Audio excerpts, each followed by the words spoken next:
We're live. What? We're live? We're live. Yeah, it seems like, sorry, just my yeshiva is going up online, so I just had to. Yeah, we're live. Okay, it's all yours. Thank you. So what happened with the plans? So the plans, he's got them.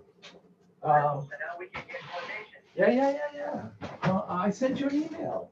No, never got it. Otherwise, I would have responded. Oh, that's not good. Okay, I sent it last week. So let me find it and I'll send it again. Wonderful. That way we can send it out and start to get prices. Yeah, we can get prices. What else? What else? Actually, I got some air conditioning going. Hello, Reggie. Air conditioning. Hello, Rabbi. How are you? Good, Baruch Hashem. That's a good All thing. right. Can you hear me? Yes, Can you I me? hear you. Amazing. All righty. Doing okay over here. And David is with us. Wow, look at that. I like your, what do you call it, your face? Background? Front round? Hello, David. Good to see you. All righty. Welcome, Sorry, Richard. I didn't have the sound. Welcome back, Leslie. Hi. See you, Yoda. Hi. All righty. And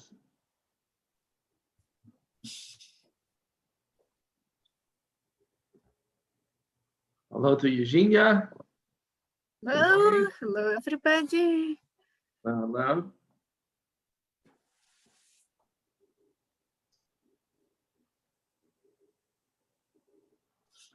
All righty.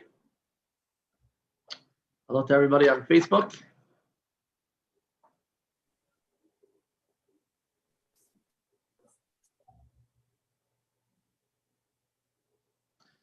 Okay. Almost ready to roll on this wonderful day. I don't have my earphones, my mic with me today, so I'll have to keep my face to the screen. Although I do have some stuff I want to share with you from my sefer here, from my book. I got my chumash here. So if I speak like this, can you hear me? I'm speaking like this. Anyone, let me know. I can't see you. Can you hear me? Yeah, we can hear you. You can hear me like this? Yes. Oh, fantastic. Okay, I thought I had to be nice. Okay, sorry. You're good either way. Sorry? You're good either way. If I go back and forth like this, okay Yeah. too? Yeah, we can hear you. Amazing. Oh, thank you, Richard. All right. Okay. Then we're good. Raji's okay too. All right. You weren't getting dizzy? Everybody getting dizzy? I'm a little dizzy myself. Okay. This is the plan for today. Still not sure. Okay. Oh boy, who likes gematria here? Numerical value. Yaki Huda starts smiling. You like it? We got thumbs up. All right, today we got lots of gematrias. Lots and lots of gematria. Gematria is numerical value, which means every letter of the aleph has a value. Aleph being the first letter is 1, Beis is 2, Gimel is 3, etc. Got a lot of that today. And let's dive right in. Okay. Hello to everybody on Facebook. And we're here on a Thursday, Yom Chamishi of Parashas Nasai. And we continue to keep our brothers and sisters in mind in the Holy Land and around the world, including Montreal. Yeah. And I'm sure everywhere else that use more protection. So we're going to learn Torah. It's kept us going for so many years. It will keep us going further. Sounds like a plan. All right, so let's share the screen. We're ready to roll. Hello, Michael. Welcome back. Okay, so today in the Chumash starts what's probably actually growing up in the in the Hasidic Chabad school system. So it was always like the goal. What was our goals? What was our aspirations in life? Well, sports, I followed the Yankees because that was a Jewish name. So I didn't really follow them. But if anybody asked me, who do you follow? I said the Yankees because it just sounded Jewish. Yankee. Yankee is like my friend's nickname is Yankee. Yankee for the name Jacob. Yankee. Anyways, I wasn't much into sports, but one of the big deals that growing up was always the big thing for many of my friends was always to lane. Laning is to sing the Torah reading. You hear it in shul. You hear the Torah reading read in a certain way. It's not done as a speech. When the reader gets up there and reads the Torah, it's a sing song, and that sing song is very exact. As you can see, already in the Chumash here, you see on top of every word, or in the middle, or on the bottom, besides for the vowels, which allow us to read the word, there's also these notes, cantillation notes, or trup, or ta'amei hakra, different words for the same thing, but basically the way to sing the verse. And they're quite extra. They're very. They're seeped. They're heavy with meaning. There's lots of Kabbalah behind them. There's lots going on, and it's important to read the words with these trup when reading the Torah because it carries meaning with it. If not in the practical sense, although it does have some practical meaning, simply in the way that it kind of is like, like where to, how to stop the word. Like they say, can you throw me? How do you say this? A sentence in English would be like, can you throw me down? How does it go? Can you throw out the window? Can you throw me out the window a towel? You ever heard that? Can you throw me out the window a towel? Everyone ever say that? So when you say such a thing, can you throw me out the window a towel? If you put the comma in the wrong place, it's like, can you throw me out the window? You're asking for someone to throw you out the window. So so you need commas and periods, or else sentences could be misunderstood. So in the Torah as well, you have to have commas and periods. Where's the commas and periods? Well, much of that is dependent on the trup, on the cantillation notes, on the way it's read, the sing song. So anyways, that was one of our aspirations. So finally in 5th grade, our teacher started teaching it to us. But one of the easiest things to learn, one of the easiest portions of the Torah to read with the sing song properly is actually this section. Because what we're going to see very soon is we're going to start a whole bunch of verses, almost 80 plus verses of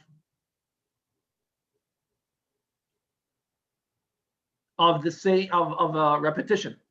It's like 5 verses that go on repeat over and over and over again times 12.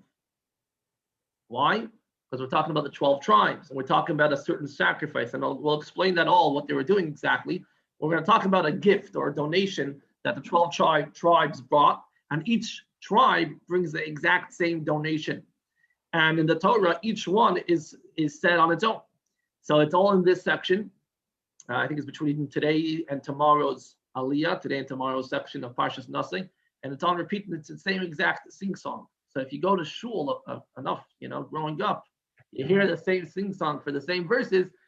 Everyone know, if you grow up in the system, you kind of know it by heart. Everyone can sing it You ask any kid, do you know how to lane? They'll start singing to you these verses probably. Laning means, do you know how to lane is like a bowling lane. Do you know how to lane? Lane means read in Yiddish. Do you know how to read the Torah with the notes? Okay. Anyway, that's just a fun fact.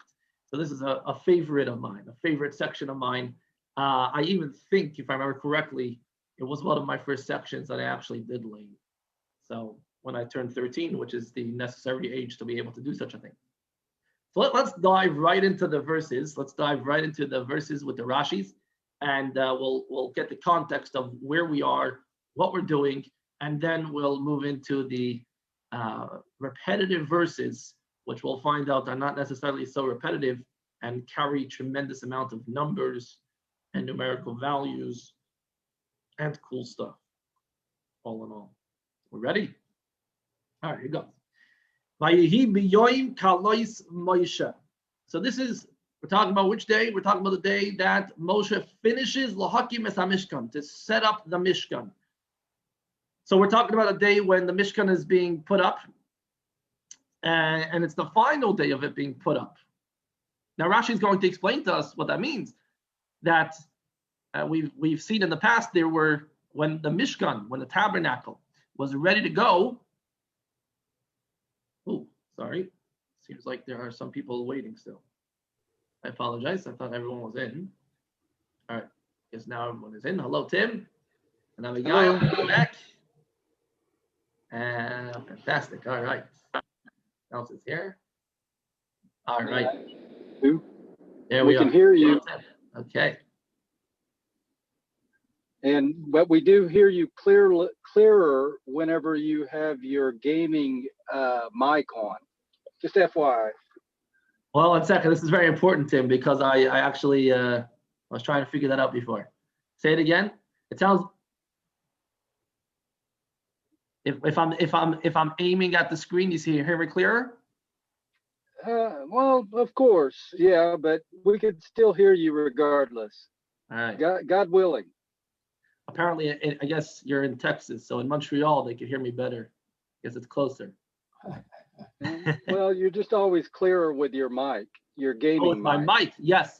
Oh, my mic for sure. My mic is not here. I don't have my mic here today. So I'm trying to figure out which way to keep my head. That's why. But okay, I'll try my best. I just got my notes on the side here, so I could pretend like I teach without notes, but not today. All right. So here's the scoop. Okay, so we're on the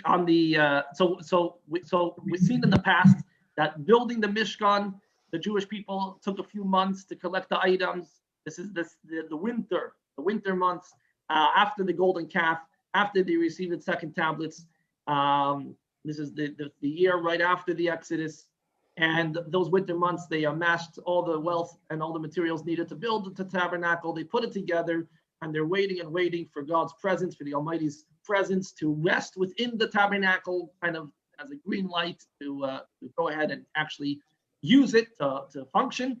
And finally, it was coming close to Rosh Chodesh Nisan, and it was the time.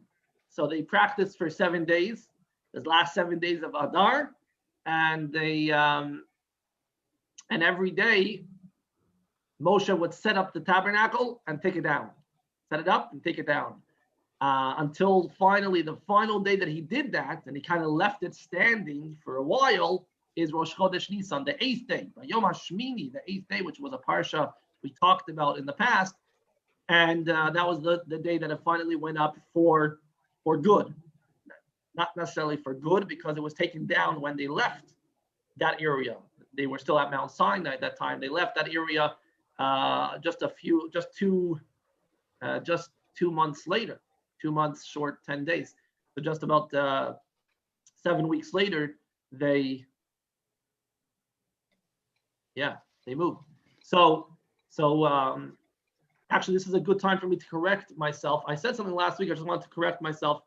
I made a mistake that I was talking about the Levites in their functioning with the moving of the tabernacle. So actually, if we look a little closer, the Levites didn't actually take down the tabernacle and put it back up. That was the Cohen's jobs. once the Cohens took it down, then the Levites would come in and carry it. So just to put things in context. Okay. But here for these 7 days, Moshe was the one putting it up, taking it down, and then I guess left it there overnight. And then the 8th day, this is the day, the final day, Moshe finished erecting the tabernacle. This is Rosh Chodesh Nisan. It's a very special day. A lot happened on that day. And it's the first day that the Mishkan is being used like regular, normal business, back to business or into business. What does he do on that day? He anoints it. He smears it with oil. He makes it holy thereby. It's of all of its vessels. Everything in it had to be anointed. And we got all these details in a previous parsha. The altar, everything now is anointed and holy and ready to be used. Rashi does point out something beautiful, and that is that the word here for finishing, excuse me, in the actual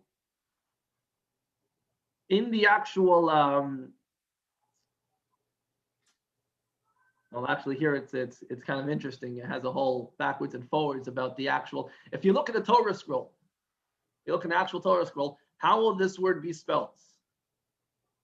So apparently, going back to Midrashic sources, in old Torah scrolls it only had 3 letters, but apparently in our Torah scrolls it has 4. Interesting. What's the 4th? What's the debated letter? A vav. The vav over here. Now, you could, if you think about it, a vav is many times used as just as a vowel. So if the vav is not there, there's another vowel to take its place. In a Torah scroll, there's no vowels. So it's just interesting here. It reads according to Tanchuma, spelled without a vav. Anyways, I'm not going to get into that now, but the point, Rashi, apparently in Rashi's Torah scroll, there was no vav in this word. Be interesting to see what's in our Torah scrolls. It sounds like there is. And Rashi points out that this is based off the Medrash that tells us that the word itself, without the vav, if it's reconstructed, revowelized, it could spell the word kalat or kala, which is a bride. And a bride meaning that this is the final step. If you think about the giving of the Torah as the wedding canopy, right? So what happens after a bride and groom are under the wedding canopy? They have to go into what's called the yichud room. They have to go into a room together, just them two, for the first time that they're allowed to be together halachically is after they are wed. And that's the yichud room. That's where they kind of, to some degree, finish the marriage act. And that was done in the Mishkan here. So we had the Torah given on Sinai. We had that the Torah was the ketubah, was the marriage contract. We had, sorry. We had the Mishkan now is like the yichud room, kind of, finishing the marriage. So it was quite a longer period. It was almost a year later after we got the Torah, minus 2 months. But it was that's the Mishkan is like bringing God home. We came home, kind of came in a home together, in a room together. Hello, Diane. Welcome. And David. Hello. Thank you. Back. All righty. And David's with us. Fantastic. All righty. I don't have my mic today, but we're trying our best. Okay. So that is another thing. Another thing that Rashi points out, very interesting on this verse, is what does the verse say? Kalois Moshe. Who finished building the tabernacle? Moshe. Well, what happened to Bezalel? What happened to all the Jews that were part of this? There was a lot of professionals involved. We learned about that quite a few months ago, about all the artisans and artists and all the other, people that were involved, especially Bezalel. He was the main architect. So why is Moshe given all the credits? Doesn't seem to be fair. Now, Rashi points out, based off the Medrash, that it's because Shemosar Nafshay Olam. He dedicated, he really put himself in a whole different position in order to lead the building, not so much in the physical making of it, but rather, quite fascinating, he was shown on the mountain. The Almighty showed him the model, spiritual model, and he had to go and translate those models for physical people. Now, could you imagine that? Could you do that at home? So there's imagine so we're talking about the tabernacle, which had very fine features, very dimensions, very specific. We learned all about that by the half a cubit and the cubit here and this kind of material, and all that is physical stuff. You don't have wood and cubits on high, in heaven. And yet Moshe had to kind of filter through the measurements and the materials on high and make a blueprint for the people down on earth, which didn't get the information from on high. Now we did learn that Bezalel was chosen for the job. Bezalel being Moshe's right-hand man in erecting the Mishkan, because he was able to he knew all the divine stuff that went in behind the actual features. But it was Moshe who saw it, and Moshe who actually received it and passed it along. And because so it gives us a very important message about the Mishkan and about Judaism in general. And for those that were with us, we heard the story from the Buddhist monk to Hasidic rabbi. One of the main things I took away from what he said was so beautiful is that he came to halachic Judaism backwards. He came to it from Kabbalah. So he first came to learning Torah. The first thing that he opened up was the Kabbalah. And he learned all about the hidden intentions and the spiritual dimensions and the heavens and the four worlds and all that stuff that you may be learning in Tanya to some with.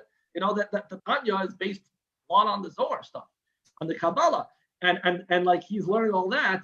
And then he's like, well, the Zohar says, the Kabbalah says that all those spiritual stuff are all packed in to what's called tefillin or a mezuzah or eating kosher. He's like, what's that? What's tefillin? What's a mezuzah? What's kosher? How do I tap into these esoteric secrets? So that's how he came into halachic Judaism and became a rabbi. Pretty cool. But that's what's going on with the Mishkan. The Mishkan is really, we think about it. It was these walls and these beams, and we got into the details. We tried to figure out what's all the details about. Well, it's all just the back end or the bottom line of something much greater, something much deeper that Moshe had to experience on the mountain and had to transmit down to earthly beings. It also tells us how important our earthly actions are, because the Almighty puts all those spiritual stuff on the side and says they don't count until there's a physical wooden beam that's a cubit by a half a cubit standing exactly in the direction I want it. That takes an infinite God. I wouldn't come up with that. Okay, so that's a good insight, I think, from the Mishkan, from this Rashi. And he says something else extraordinary, which I found to be very telling. And that is that, I hope everyone's in, no one's waiting in the waiting room. Sometimes, okay. Oh, welcome, Karen. All righty. Welcome back. Something else Rashi points out over here is that, now I know I promised to get to the numerical values. It's coming soon. But okay, we'll take it as we go, and I guess we have tomorrow as well. But the idea is that Rashi points out another time when we give full credit of something which was a community thing to one person. And that's the Beis HaMikdash, the temple. I think you're learning with Rabbi Fine, you're learning the chapters of the Rambam, sometimes of the Mashiach laws in the JLI course. A lot of the Mashiach era is based off the Davidic times. Why? Because that's what Mashiach is. Mashiach is all of the era of Mashiach is all about the utopia, the Jewish utopia, whatever, one of those. The Jewish big thing is to go back to a time when we can fulfill all the mitzvahs. That's utopia. Now, when was the last time we had that? Well, the last time we had that was in a temple era. Now, and yet, throughout the oral Torah, that all is given. David's given King David is given he's like the name on. He's like the name tag. Like, when's the last time we had everything available and we were able to do all the mitzvahs? When David was around. No, but David wasn't around when the temple was around. It's off a few years. Okay, and the answer is that David gets the credit for the temple. So whenever we talk about temple, we right away go to David, even though it was his son Solomon who built the temple. So why does David get the credit? David gets the credit because, again, he dedicated his life to get the Beis HaMikdash built. In fact, he made the blueprints for the temple. He was all set and ready. He sat with Samuel the prophet for nights and nights and nights to figure out exactly the right location for the temple. He had all the dimensions ready. He had the blueprints ready to go. He was ready to start. But the Almighty told him, not your hand, not by your hands. Not by your hands. Your hands are full of blood. Can't be by your hands. Got to be by Solomon, your son. So because he dedicated his life to the building, so he's given all the credit. Now, this is a fascinating thing, which I feel it would be sad to miss on this. But something I noticed is that where does Rashi pick up on the fact that the temple was David's thing?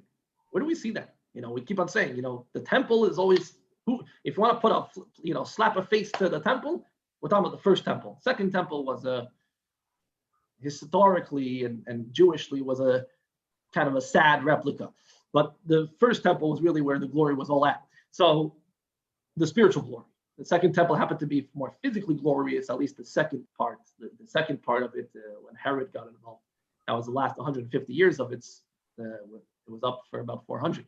But spiritually, the glory was really in the first temple. So if you want to slap a name to that, David is the name. Why? Where, or rather, where? So you understand why. But where do we see that?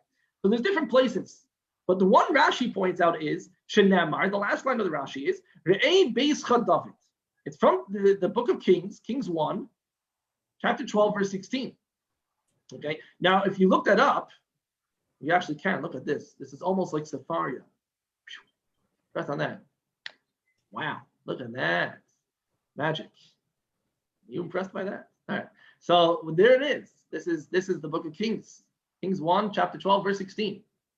What's the context of this verse? The context is all of Israel saw the king, did not listen to them. And they replied to the king saying, what share do we have in David? No heritage in Jesse's son. To your home, O Israel. Now see your house, David. And the Israelites went to their homes. Sounds like a rebellion going on. It is. What's going on in this chapter is the sad part where after Solomon passes away, the kingdom goes over to his son Rechavam. Rechavam takes over the throne in the Judaic line. He's David's grandson, and most of the Jews say, they didn't like his taxes, and they went off to find a new king. That's when the kingdom split. Kingdoms of Israel, kingdoms of Judah. It happens right here. So who says this is the source of Rashi that the temple is a David thing? Because when the rebellious Jews rebel, you have to understand the context, not necessarily were they on the wrong side, but just in this, the rebellious Jews come along to the king, the Judaic king, and say, your house, David, meaning it's all yours. We don't want it. You can keep your place, keep your things. We're going off to find someone else.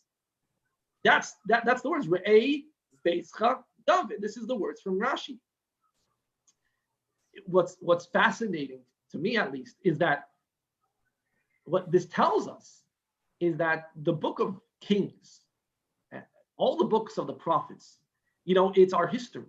If you wanted to learn Jewish history, that's the right place to look. It's our history. And it's not a fun story. We didn't have a good history internally. Forget about the outside persecution. Internally, we didn't have it very good. I heard from Nissim Black. Anybody heard of Nissim Black? Nissim Black is a famous rap artist, Hasidic rap artist. He's an African-American rap Hasidic artist. Check him out. He lives in Israel. He's got the Strymel. Looks like a guy walking down Williamsburg. Check him out. Google knows him. Anyway, so I heard an interview he had he had an interview, and someone asked him, he converted. He's a convert. And he's Satmar now. He's like a Satmar Chassid. But quite an extraordinary story. I would have him on Zooming around the world, but he's not my classmate, and I think he costs a lot of money. So, but we had him actually for a Hanukkah thing. For those who know, it's still Hanukkah.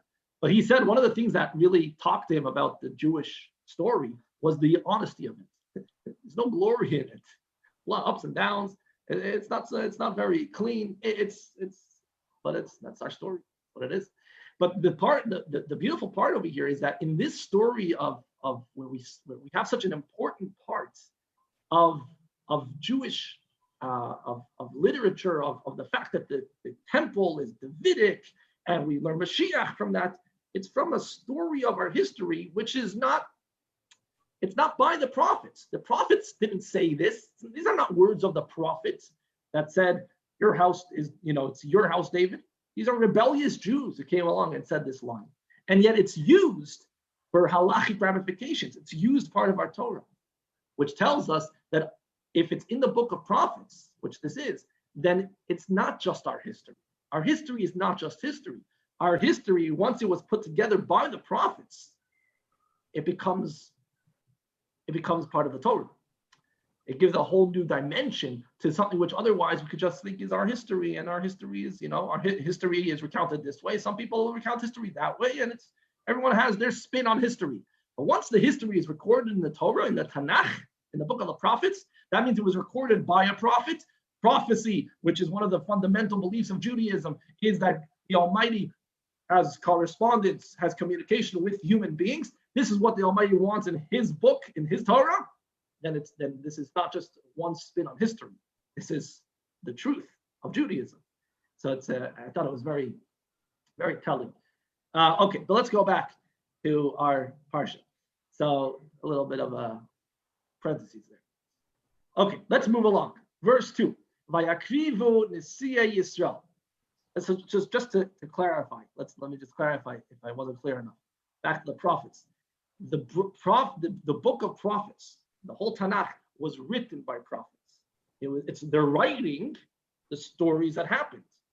They're writing about they're writing stories that happened in their day or before their day.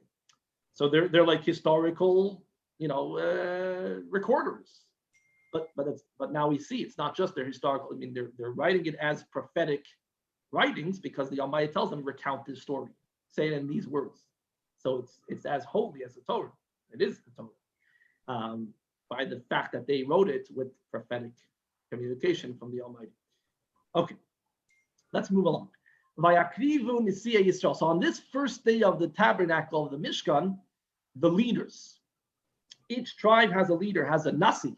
Nasi, today in modern day Hebrew, is a president.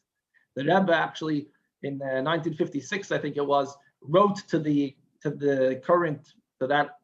president of Israel at that time that he has a hard time communicating with him with the title of Nasi, because Nasi in Torah is given to like a president today is not really the biblical Nasi. So the Rebbe, in a very beautiful way, the Rebbe says, I can't really title you with Nasi. I apologize. It's an interesting letter. Okay. But Vayakrivu Nesiya Yisrael, so the leaders, each tribe had a leader, had a Nasi. Roshei Beis Avisam, Heim Nesiya Mate. So we're going to see this verse kind of refers to them in three different ways. First of all, they're called Nesiya Yisrael, the leaders, then the princes, then they're called the heads of the fathers' houses, then they're called Nesiya Amates. Again, like the leaders of the Mates. Mate is another name for tribe. It's interesting that usually we refer to the tribes as Shvatim, the 12 Shvatim. Okay, Shvatim, Shevet, in the singular is another word for a staff. Shevet is like a branch. Another word for tribes is Matos. It's actually the name of a parsha. Matos is another name, and Mate in the singular or Matos in the plural also means a staff, a stick. So the tribes have this very deep connection with sticks or branches. But you see it's like a tree, a family tree. We're all branches out of one tree. That's another idea of the 12 tribes. We're so diverse, we're so different, but we all come back to one single core, one trunk. That's an important thing to remember. They were the ones that stood by the counting. So Rashi spells out for us why the numerous references to these these tribes. I mean, they were okay to these leaders. Okay, so talk about the leaders. Okay, we got over it. No, they were actually leaders, and they were leaders. So the idea is, Rashi points out that we're talking about the same people, but we're referring to them from three different angles. These were not just the current leaders of the tribes. They were also those who in the past took a beating for their Jewish brethren. In Egypt, there was a hierarchy. There was a whole system where the Egyptians hired Jewish policemen. Something which we saw very similar, although not very similar, in the Nazi with the Holocaust, with the kapos. But that's perhaps a touchy subject, which maybe I shouldn't have brought up. But in context, very different. But the idea is that there was Jewish policemen, and the Jewish policemen they were in charge of a bunch of other Jews under them, and they had to report. The Jewish policemen, they had to report back to the Egyptian taskmaster as to the quotas of the day. If the quota wasn't done, which it wasn't usually done, especially after the Pharaoh came out with a new decree later on in the story when Moses showed up, that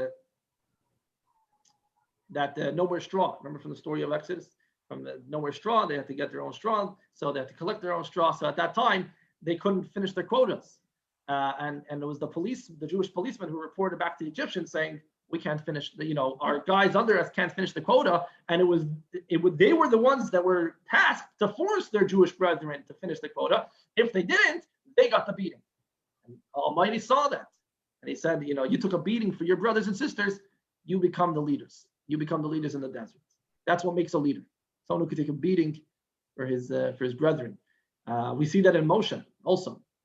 From we have three stories about Moshe before we know him as a leader. Before he was anointed by the burning bush, we only know three stories of his life. One, where he saw an Egyptian beating up a Jew, took care of the Egyptian. Two, where he saw two Jews beating up each other and took care of them. Three, when he saw someone beating up Jewish girls and took care of them. Next thing we know, he's a leader. So there's a lot of stories and a lot of medrash, but in the Torah itself, it's very telling, very telling. And what does God look out for? Someone who stands up for his brothers and sisters. These are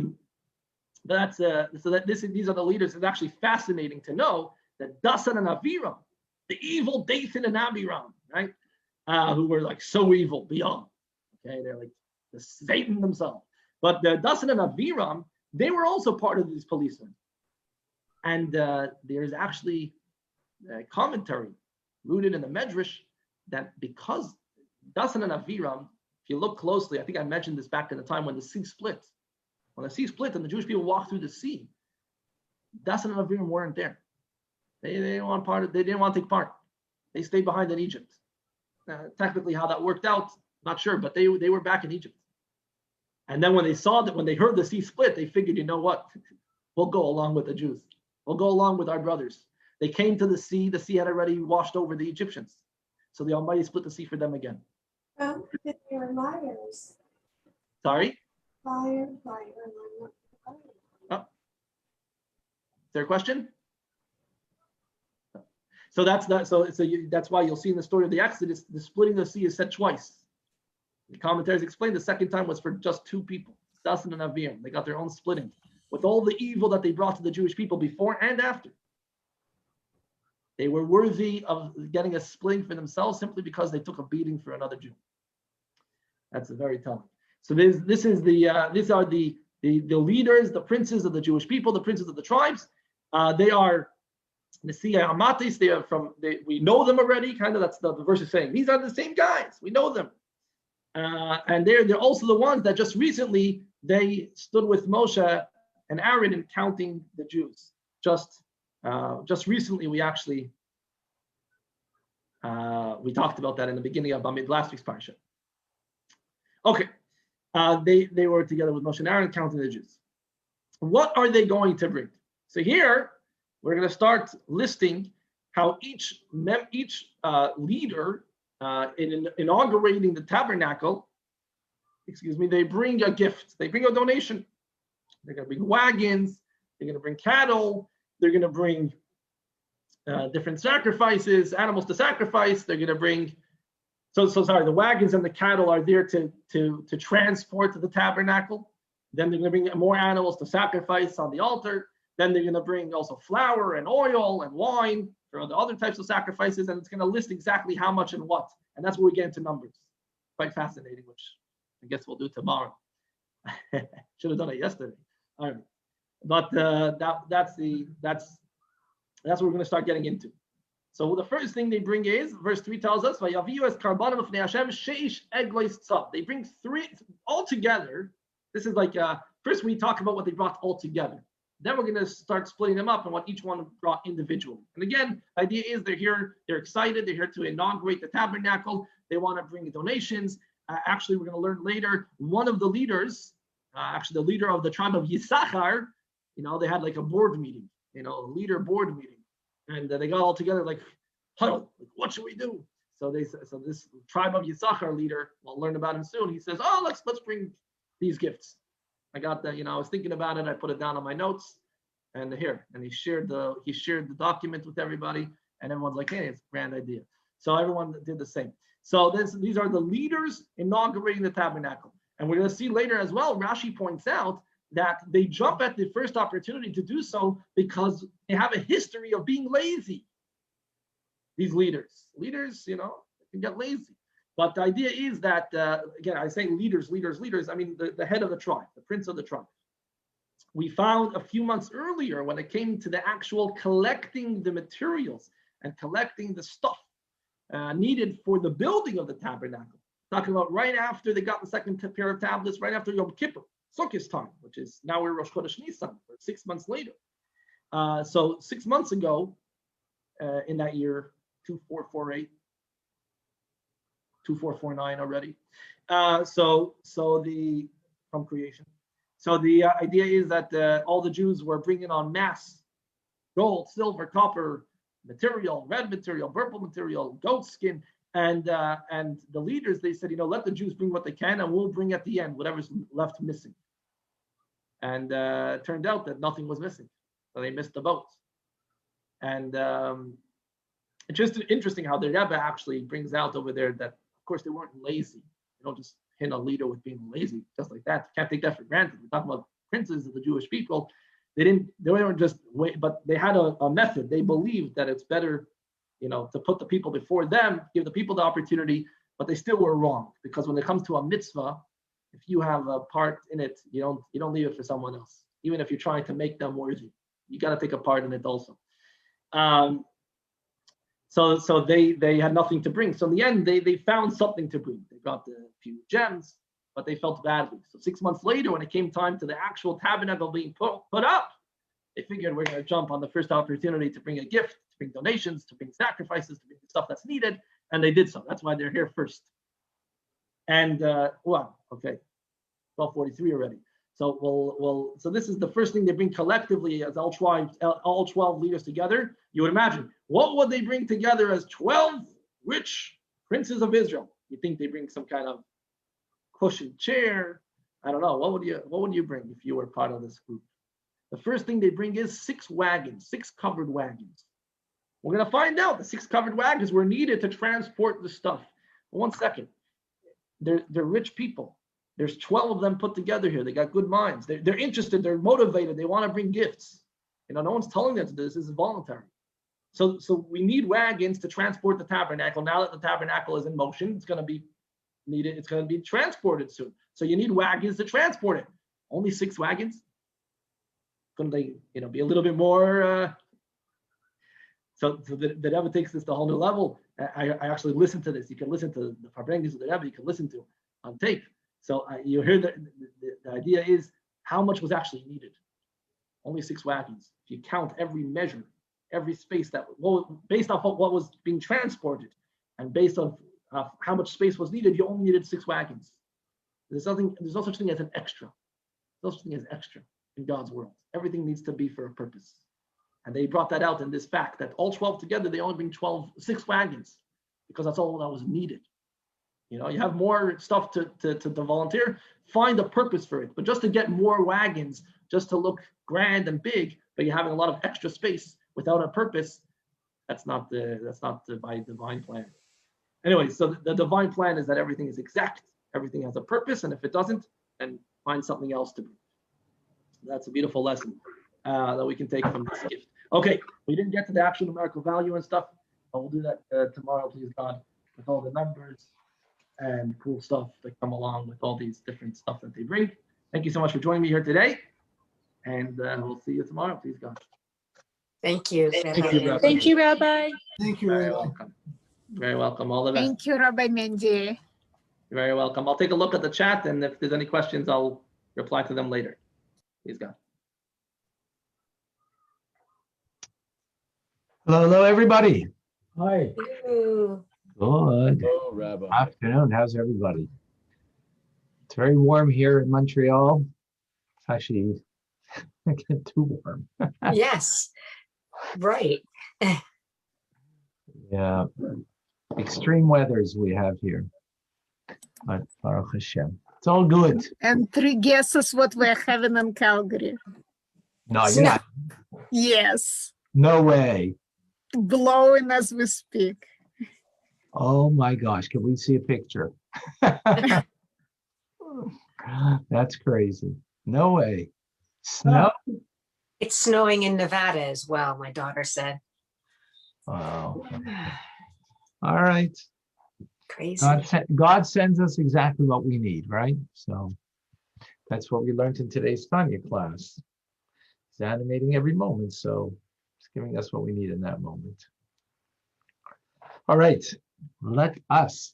Oh, forgot to put this on.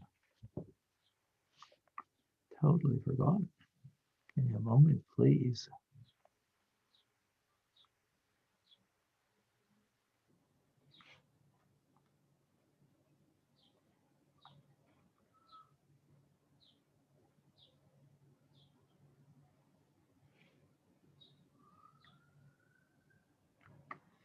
One moment.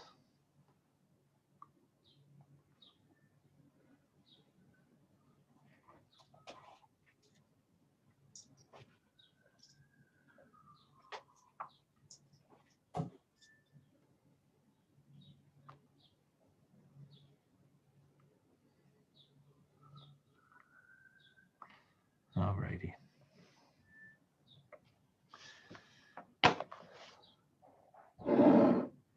All right, let us begin. Some Pirkei Avos continuing.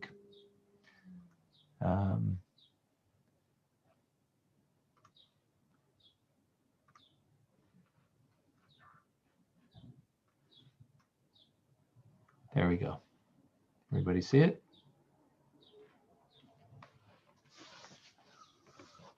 In front of you? So what did we learn yesterday? We learned yesterday that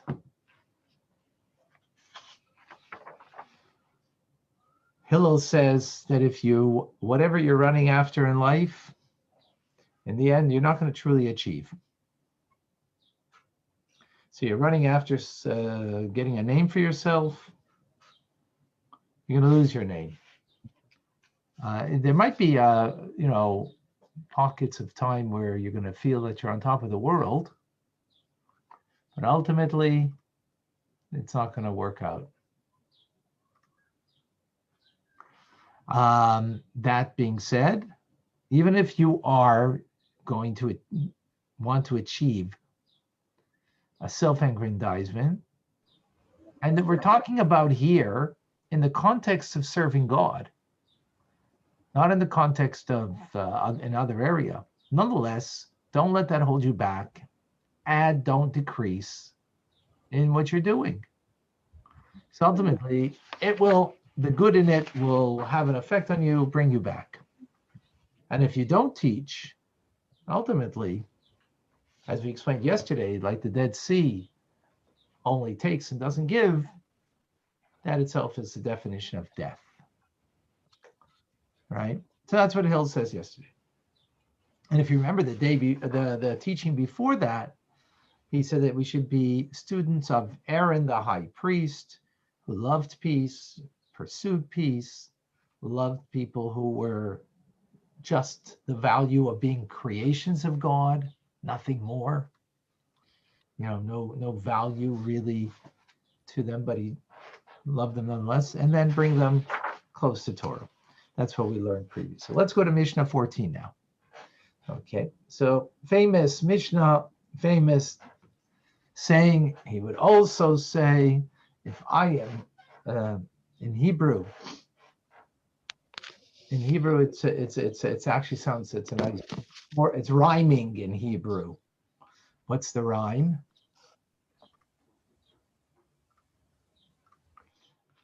Excuse me. Im einani li, mi li. If I am not for myself, mi li, who's going to be for me? Right. Ukishani latzmi, but if I am only for myself, ma'ani, what am I? Im lo yachshav, im asai. And if not now, when? Does anybody have any questions on this? Any things that are difficult? Again, let's read it again. Hillel says, if I am not for myself, who will be for me? And if I am only for myself, what am I? And if not now, when? I just want to ask, what was the context this was said? What was the context? Well, Hillel, well, the context is that he is the leader of the Jewish people in his time, together with Shammai. And as a result of being a leader, he's always teaching and inspiring. So this is one of his oft-stated sayings that he would teach. That's really, is there a historical context for it? Not that I know of, at least not what I saw in this. Okay. Rabbi? Yeah, Okay. Go ahead. Levi, I'll give you in one moment. Go ahead. How come it doesn't have Hillel would also say? It says he. Because this is the third saying.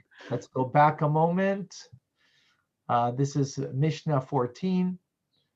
Hillel and Shammai received from them. Hillel would say, be disciples of Aaron.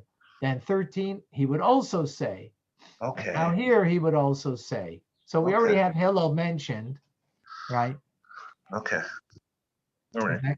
Yeah, that's clear. Thank you. Yeah, You're thank welcome. you. Any other questions? Any other comments?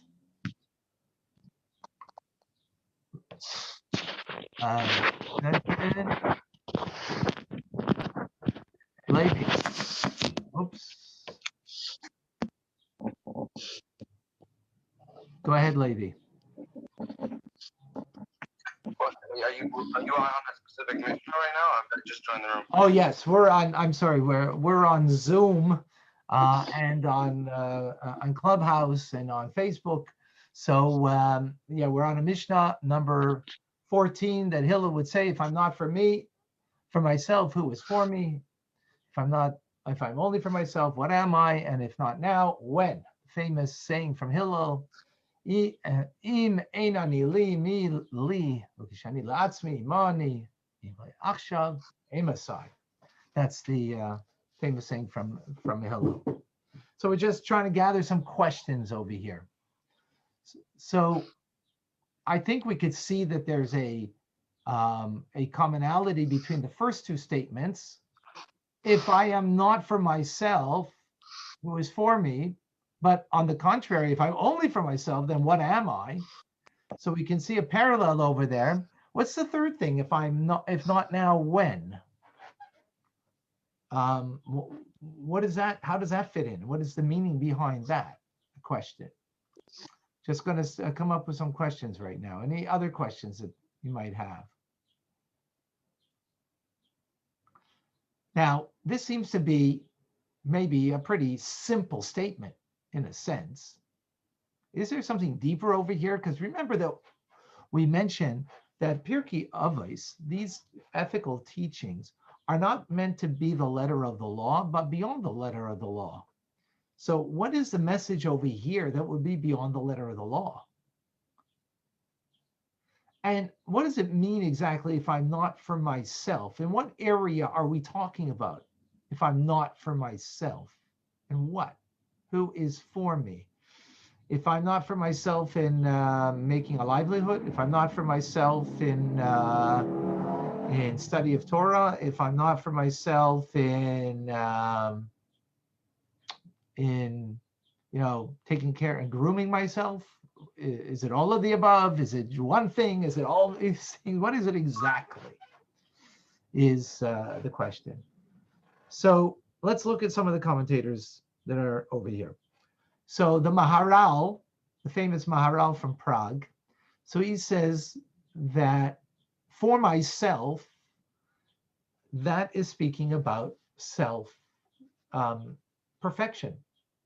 We all have to perfect ourselves. And no one else can do that for me. I can inherit money from somebody. I can get a great inheritance. So when it comes to wealth, not necessarily if I'm not for myself, making wealth and who's going to make the wealth for me, is that a statement? Because you can inherit wealth. So not necessarily is that a statement when it comes, it's not a statement when it comes to wealth, but self-perfection, no one can perfect me. No one can help me fulfill the duties, the work that I need to do for myself. So that's the first, what the Maharal says. The Rambam and the Bartanura, they say that if I am not for myself, meaning, so they take it a step further, if I don't arouse in me, in my heart, to live for a loftier purpose, I'm not going to live for a loftier purpose. I'm going to live for a very simplistic, mundane, materialistic world. I will not be able to have control over my behavior of thought, speech, and action. In other words, I can only do that for myself. So with that in mind, the Rambam Maimonides says that we need to ask ourselves, in other words, if I'm not for myself, finding the proper direction that I need to follow in life,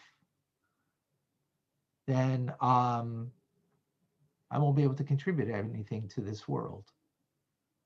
I have that potential that I need to realize no one else can do that. No one can do that for me. That's how the Rambam and the Bartanura explain it. Now, continue.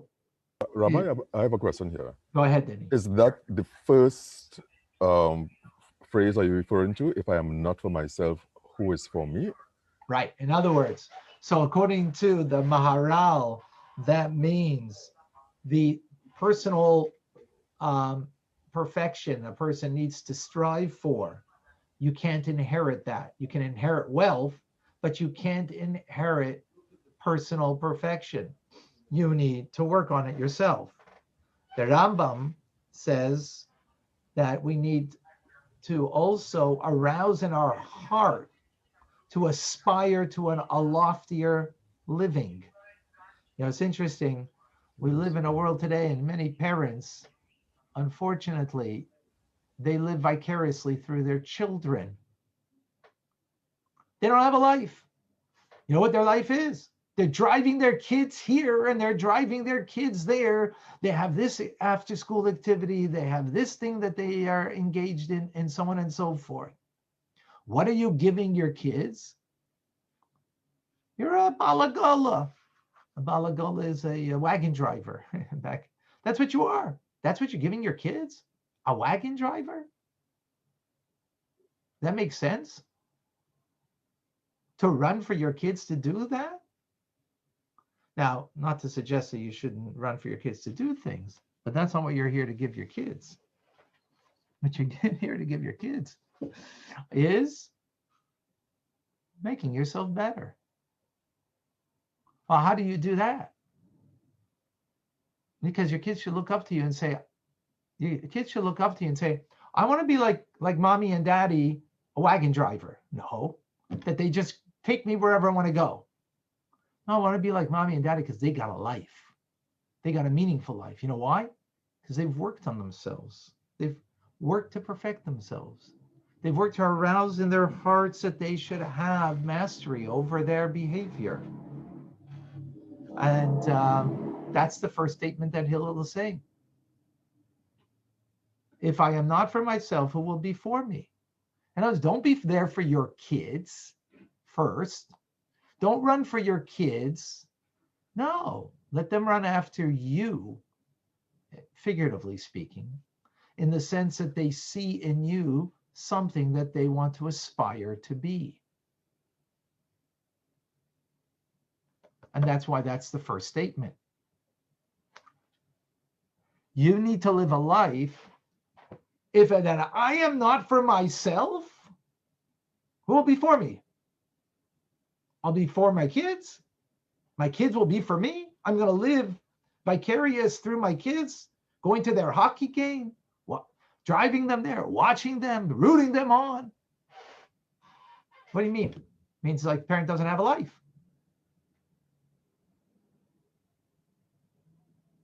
What the kids should be getting is that they see you have a meaningful life. Why? Because I am working on my life to improve it. I can't inherit goodness. I got to do it. I can inherit wealth, but being a good person, being a devoted Jew is something I need to work on. To have mastery over my behavior, thought, speech, and action is something that I have to work on. I need to fulfill my potential. Now, again, that doesn't mean you don't drive your kids and don't take them anywhere. It doesn't mean that you shouldn't do that at all. Obviously, that's not the point, all right? The point is, though, I think it's very clear of where we're starting with is that we have a life that's worth living. For if I'm not for myself, who will be for me? If I'm not for myself and working to improve, become better, then what do I have? Is that clear? Does that make sense? Does that resonate?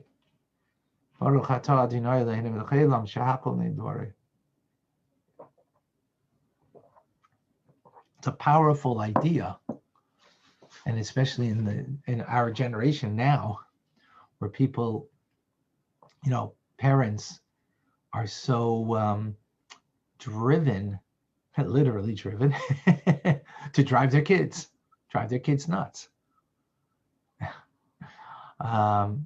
Again, not suggesting that none of this should be done, of course, but that's not who you are as a parent. You are first a person. If I am not for myself, who will be for me? Well, my kids will be for me. I'm going to live vicariously. That's in a sense, that's, I'm kind of playing with the words over there. In a sense, what it's saying.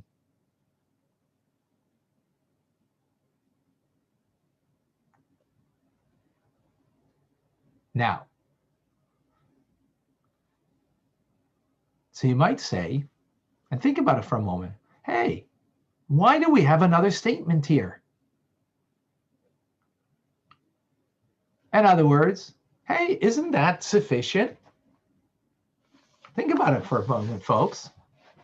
Reggie, Irma, Denny, Diane, who I see, and for everybody else, isn't that enough? If you were a monk, absolutely be enough. Because self-perfection is what it's all about. There is nothing more. If you were a priest, same thing. You got self-perfection. What do you need more than that? But being Jewish, it's not sufficient, right? Why? That's what Hillel continues and says, but if I'm only for myself, then what am I? So I got perfection. So I got a life where I'm working and improving myself, becoming better, having self-mastery over my behavior, thought, speech, and action.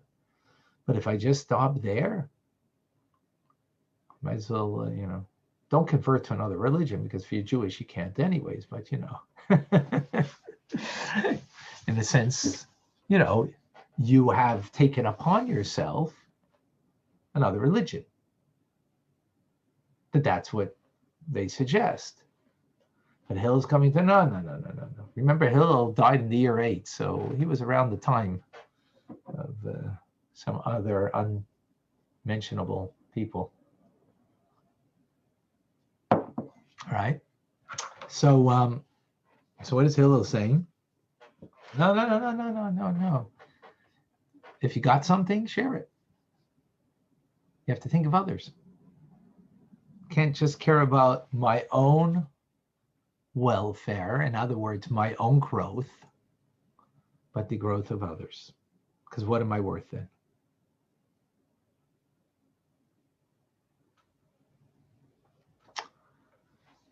So now we can understand the conclusion. If not now, when?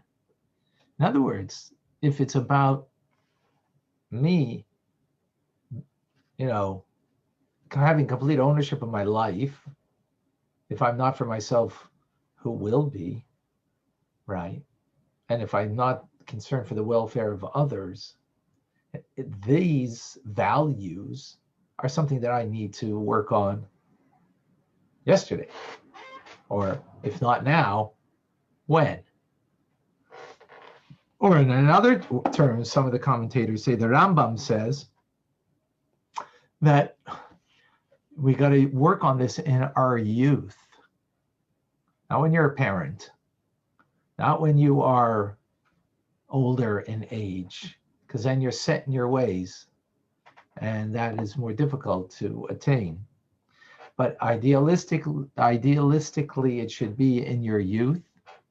Then you're more pliable. You're able to change and acquire better traits. So it should be in one's youth.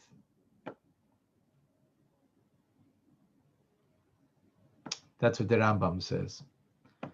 And as Rambam quotes King Solomon, as we just finished Chinuch Katan in the second part of Tanya, that King Solomon says, educate a lad or a child according to their ways, and then when they get older, they won't depart from it.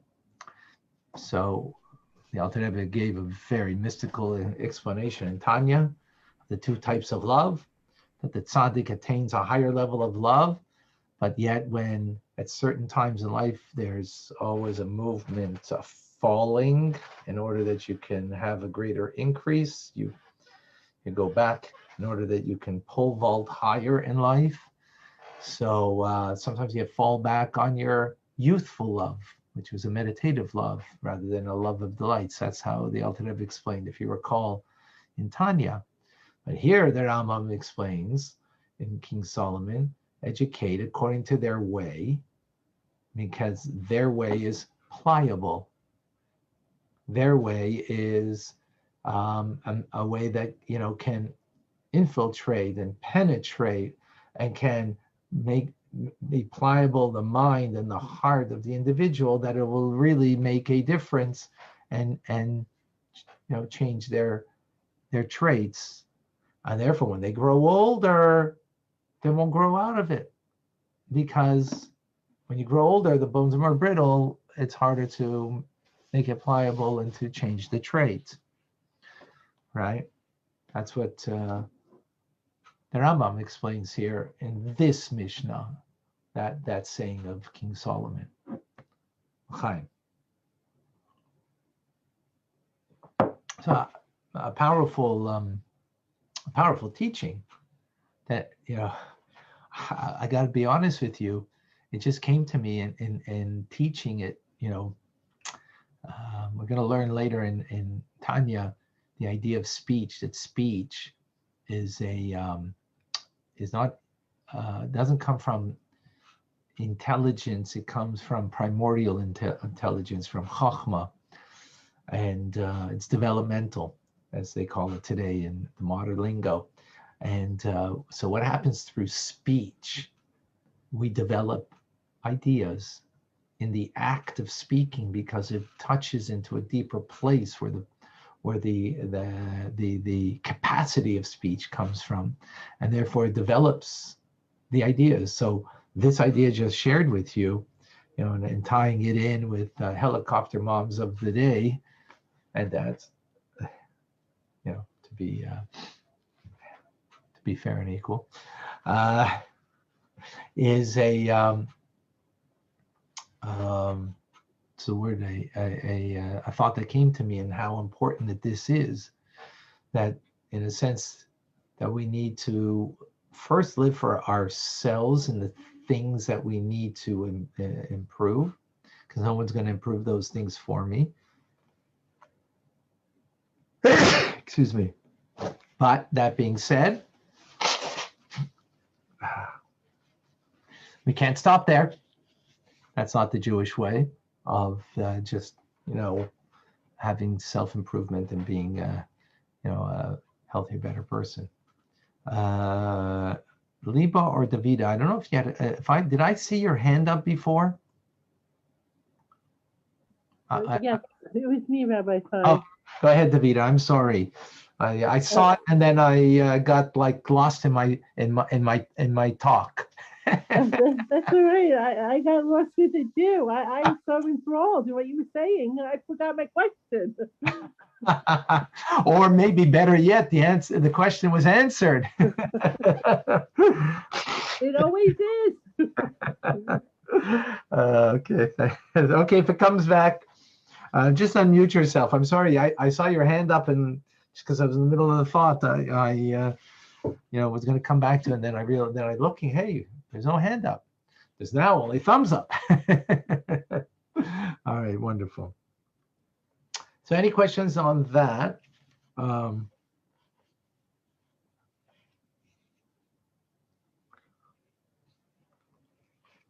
the Rebbe learns this Mishnah a little differently, as a follow-up to what Hillel first said.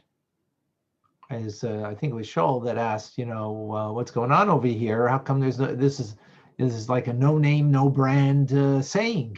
Well, it is, because there's 3 Mishnahs in a row, and so it is a continuation. And so the Rebbe says that this is a continuation of the first Mishnah. How so? Sorry, one second. I don't get this. I have a question. Spring allergies, but it's like summer outside. So I'm making a protest right now. I just want to let you know that I shouldn't be having spring allergies in summer weather. So can anybody post that for me somewhere?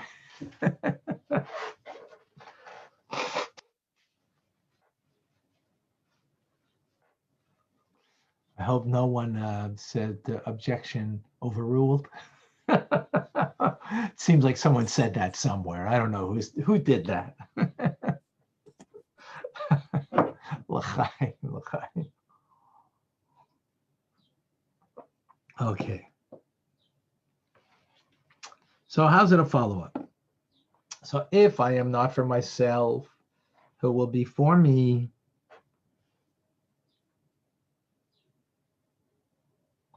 If there's a task at hand, right? On a task, a holy task, a good task, a mitzvah, right? Like,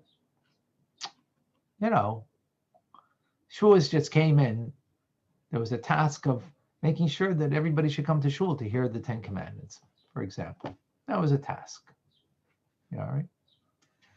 So that task could be done without my input, right? But if I don't participate, who will be there for me, right? If I'm not for myself, in other words, here there's a mitzvah to do, right? Inspire people for coming to the holiday for Shavuos. Inspire people in whatever it is. There's a community effort for whatever. And it could be done without me. It's a community effort. Others are doing. But if I'm not for myself, who will be for me? In other words, when I see that there is a communal effort that is being engaged in, I need to look at myself and say, hey, where am I in that? I need to have a part of it. I need to have the merit of being part of this, a task, this achievement, this engagement, this communal, involvement or whatever, of doing something good. In other words,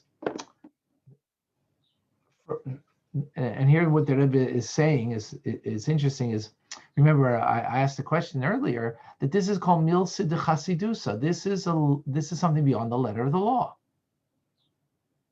Letter of the law is I must pray. Letter of the law is I can't have someone pray for me. I have to pray, right? I can't have someone put on tefillin for me. I have to put on tefillin for myself.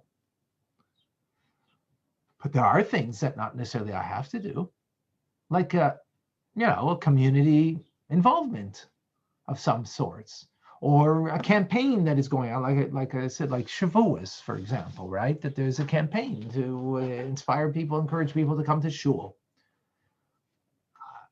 It's not an obligation in the sense that I must, but this is why it's beyond the letter of the law, because I got to ask me, if I'm not for myself in this, in other words, having an input in this communal activity, right? Which again, it'll get done without me. Then who will be there for me? In other words, I won't have the merit to be involved in this thing. So you got to say that to yourself, right? It'll get done without me. So it's not about like if something won't get done without you, then perhaps you have an obligation. So it'll get done without you. But you got to ask yourself, hey, I want to have a part of that. That's beyond the letter of the law. You don't have to. There's no obligation, right? This is similar to the story of Purim. When Mordechai comes to Esther or relays a message to her that you should go before the king, right? And plead the case of the Jewish people, of the decree against them, that they are to be destroyed by Haman, the evil one. And what does she say? Well, I haven't been called to the king for the last 30 days. And there's one law that if the king doesn't put out his scepter, death penalty, even to the queen. I mean, he killed one queen already. So, if you notice in chess, the queen gets, can get killed, taken. One law. What does Mordechai respond? Oh, I get you. He says, hey, maybe the only reason why you're where you are is that you should have the merit of fulfilling this task for saving the Jewish people. But know thee, he says, that salvation will come to the Jewish people from another place. Maybe the only reason you are where you are is that you should have a part in that salvation. Mordechai saying clear. Jews are going to be saved. God's not going to forsake us. There was a decree. We Jews, the tshuva things are going to, God's going to be there with us. But maybe this is your opportunity. So there we see the idea right? Was she a Balai? I mean, okay, maybe there was more, maybe there it's not as clear as in our instance over here, you're talking about saving the Jewish people, and yet this is how he presents it. So this is what the Mishnah is saying over here, the Rebbe says. When it comes to something of a communal effort that without your input, it will be achieved, better, worse, whatever. Again, if your input would make all the difference, then maybe you have an obligation.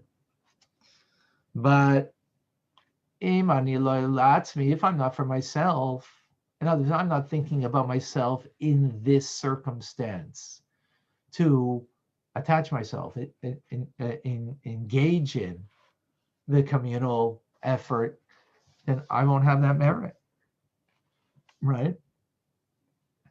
Who will be there for me?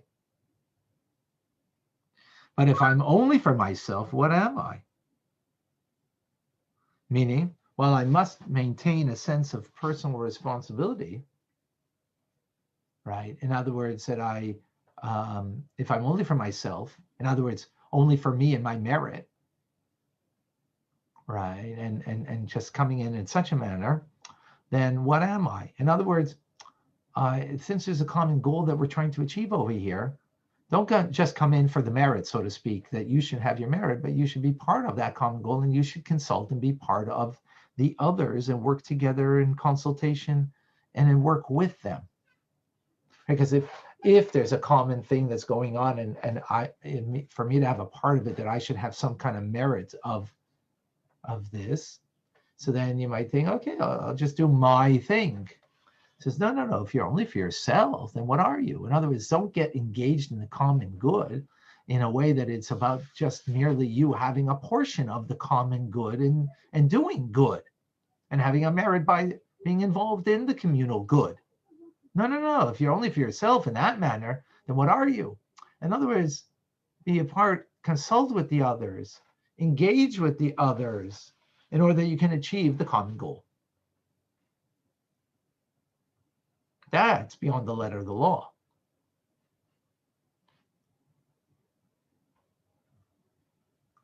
I'll come, I'll do my thing, I'll be in my corner, do my thing, right? Why? Because, I want to have some kind of merit from this communal good. And of course, whenever, there's a community effort, there's the sum total of the community effort is much greater than its parts. So you want to have a part of that. But then if you're only for yourself, meaning just for that, to have that merit, that means you're kind of going to sit in your corner and do your thing as opposed to be part of the group, consulting with the group, working together as a group. If I'm only for myself, then what am I? That's the message. Different kind of message. Is that clear?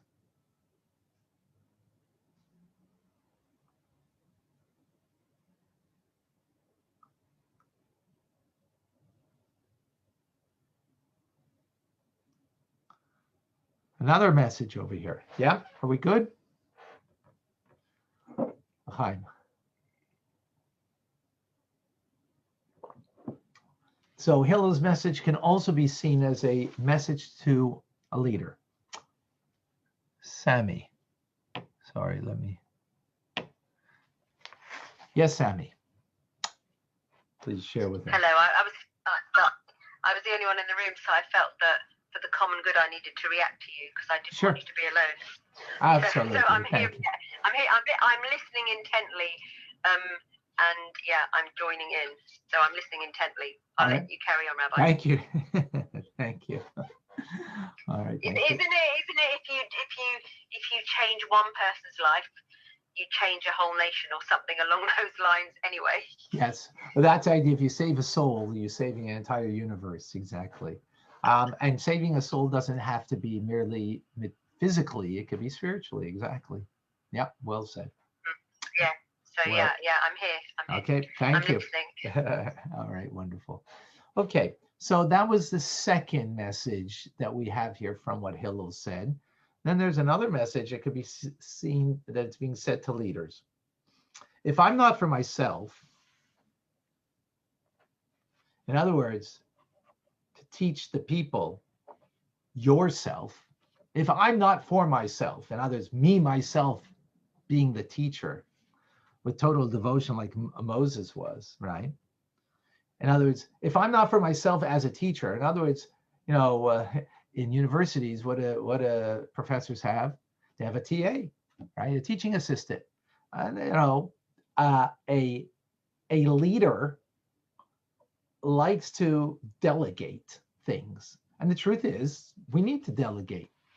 There's one area, though, that we don't really delegate in Judaism: teaching. Now, that doesn't mean, you've got to teach, you don't have to teach first grade and 10th grade and postgraduate kollel, teach all levels. But the concept of true leadership means you're always teaching. Delegate it. Moshe Rabbeinu didn't delegate it and sloughed it off to others, right? If I am not for myself, me as a leader, as a teacher, who will be there for me?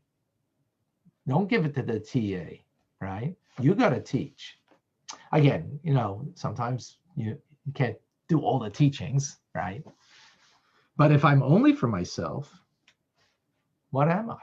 And if I'm only the teacher, right, then what have I accomplished? What am I? Nothing. Because really what you need to do as that leader, teacher, is to inspire others that they in turn teach. Right? Now, maybe they don't teach postgraduate. Maybe they're not teaching on the same level, but they teach. So that is what true leadership is. True leadership is that a person, if I am not for myself, right, acting in that role of leader / teacher, and the idea of teachers, primarily the point over here, right? Then, who will be there for me? But yet I can't be satisfied with that, because if I'm only for myself as that leader teacher, then who am I? What have I accomplished? So, folks, So I put an onus on you. Go ahead, Sammy. Go ahead, Yeah, I Sammy. was just going to ask you. You use the word inspire. Yes. So from a Mishnah standpoint, how does one inspire? Apart from spiritually, just your energy, your energetic thoughts and your passion and your enthusiasm and your love, how does one do the process of inspiration? Excellent question. So, how you inspire? Actually, only one way, because you're inspired. If you live an inspired life, you will inspire. There's a term in the Talmudic language, it's called tefeach hamenas lahatfiach, that when you are so saturated, when you are so saturated that when someone touches the saturated thing, right, like a towel that's so saturated with water, right, that you touch it, you become wet. So we need to live such a saturated, inspired life that someone just touches us, figuratively speaking, comes in contact with us, they're inspired. So I think that's the only way. No? That's a very good response. I think because that's a bit like, the only way to become interesting is to become interested. So it's that same, right. That's probably a more secular standpoint, but that's a really inspirational answer. Yeah, I get it. Thank you, Sammy. Thank you. So in other words, right, like you said, like in with others, if you are truly interesting and interested in others, then others will reflect, it'll be reflected back. So I'm being put to the litmus test over here in what I just said. So if me as teaching has not the effect that in turn you share with another. I don't want to look at myself. Don't answer that for me. Yes, Sammy, go ahead. But it's interesting from obviously you spend your day teaching and I spend my day doing something similar but not quite the same. And it's just sometimes, I think 90% or 80% of the time, I get that ability to inspire. But what happens when you come against people that are not inspirable, to coin a phrase? I know that's not about me. I know it's not, but I don't know whether it's my chemistry. It's a bit like, how do I learn to inspire the uninspirable? You know what I mean? Yes, yeah. That's definitely. So now we can see the connection between this is what Hillel said and the first statement he said, that to be a disciple of Aaron, a lover of peace, a pursuer of peace, and to love even people who their only value is that they're creatures of God, that they don't have any seemingly great value, but yet you have a devotion and a love towards them. So if we can connect with the core of ourselves and our soul, our neshama, if we're living that inspired life, the only reason you can live an inspired life is because you're connected with your neshama, with your soul, and therefore the teachings of Torah just, will ignite you. And your prayer, you're going to feel an attachment. It won't be dry. And your Shabbos isn't like you're waiting. When is it going to be over? When is Yom Tov going to be over? So I could go to my phone and, see what's going on in the world. All those things won't happen because you're touching a deeper place in you through Torah and mitzvahs. And then by living that, then you're able to touch that in another person.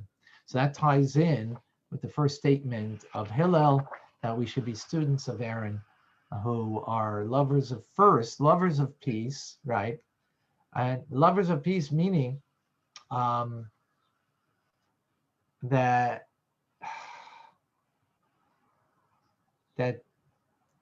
you're a lover of peace is, as we explained, if you recall, that's greater than loving truth.